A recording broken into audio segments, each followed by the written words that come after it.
Happy new year అని కానీ నా ఫోన్ కానీ మెసేజ్ ఏదైనా వస్తే జాగ్రత్త, నెంబర్ డిలీట్ అయిపోతుంది. నేను చేస్తాను పని.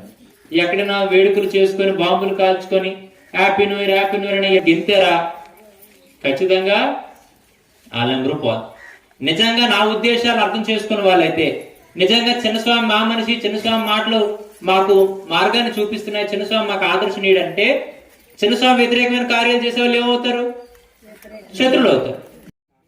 దేశాన్ని, ధర్మాన్ని, సంస్కృతిని దెబ్బతీయాలన్న ప్రయత్నంలో విధర్మీలు చేసినటువంటి ఒక కుట్రలో నెంబర్ 1 హ్యాపీ న్యూ ఇయర్. దీనిలో సంస్కృతి సాంప్రదాయాలకు వ్యతిరేకంగా రాత్రి 12 కూడా కేకులు కోసేసి నానా గోల చేసి ప్రశాంతమైనటువంటి వాతావరణాన్ని దెబ్బతీసి ఆఖరికి మనుషులందరిలో కూడా మనశ్శాంతి లేకుండా కూడా రాత్రి గడపాలని చెప్పి హ్యాపీ న్యూ ఇయర్ చెప్తుంది. ఎప్పుడు హ్యాపీ న్యూ ఇయర్ అవుతుంది అంటే మనకి ఎప్పుడు తెలుగు ఉగాది వస్తుంది, చైత్ర మాసంలో. అప్పుడు మనందరికీ కూడా కొత్త సంవత్సరం. అప్పుడు మాత్రమే మన యొక్క పంచాంగం మారుతుంది. కాబట్టి గ్రహస్థితులు తారుమారై అప్పుడు మనకు అనుకూలతలు ఏవో జరుగుతాయని ఆశతో, అప్పుడు కొత్త ఆలోచనలతో, కొత్త ప్రణాళికలతో మనం బ్రతకదాం. అది కొత్త సంవత్సరం అవుతుంది. తప్పితే ఏదో క్యాలెండర్ మారిపోయినంత మాత్రాన, ఇంగ్లీష్ క్యాలెండర్ మారిపోయినంత మాత్రాన కొత్త సంవత్సరం కాదు. అందుకు వీలైనంత వరకు కూడా ఇంటికి వెళ్ళిన తర్వాత పిల్లలకి చెప్పండి, అరే బాబు జనవరి 1 మన కొత్త సంవత్సరం కాదు, మనందరికీ కూడా చైత్ర మాసంలో వచ్చేటువంటి ఉగాది మాత్రమే కొత్త సంవత్సరం.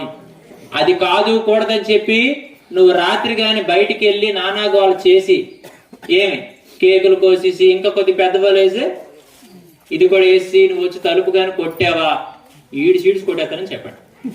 మీరు కూడా ఇంట్లో ముందు ముగ్గులు వేసేసి పెద్ద బారిడంత ముగ్గులు వేసి రోడ్లు కరెక్ట్గా నిలబడిపోయి హ్యాపీ న్యూ ఇయర్ చప్పట్లు కొట్టి ఉదయాన్నే ఏమో పాయసాలు సేమియా చేసుకుని మీరు తినకండి.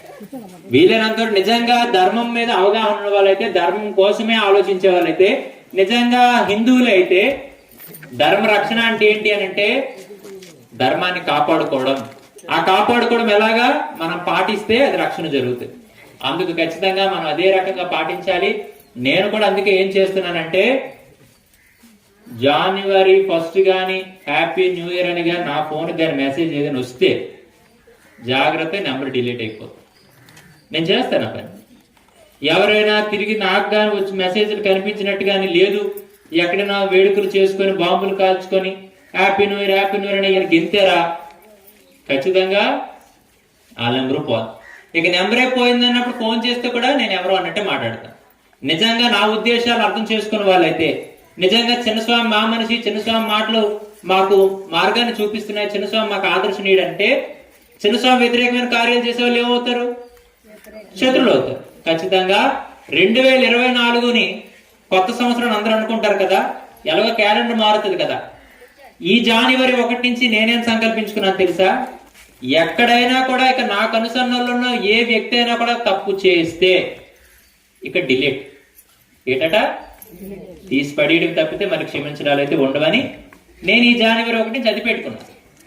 ఏమి ఆ రకంగా వీలైనంత వరకు కూడా జనవరి 1ని బహిష్కరిద్దాం.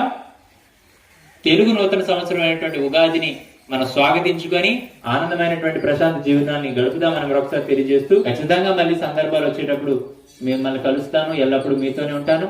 ఈ శరీరం నేలలో కలిసినంత వరకు కూడా ఈ ధర్మ ప్రచారం కోసమే, మీ అందరి యొక్క మేలు కోసం, మన భవిష్యత్ తరాల యొక్క బాగు కోసమే ప్రయత్నం చేస్తామని సెలవు తీసుకుంటూ జై హింద్.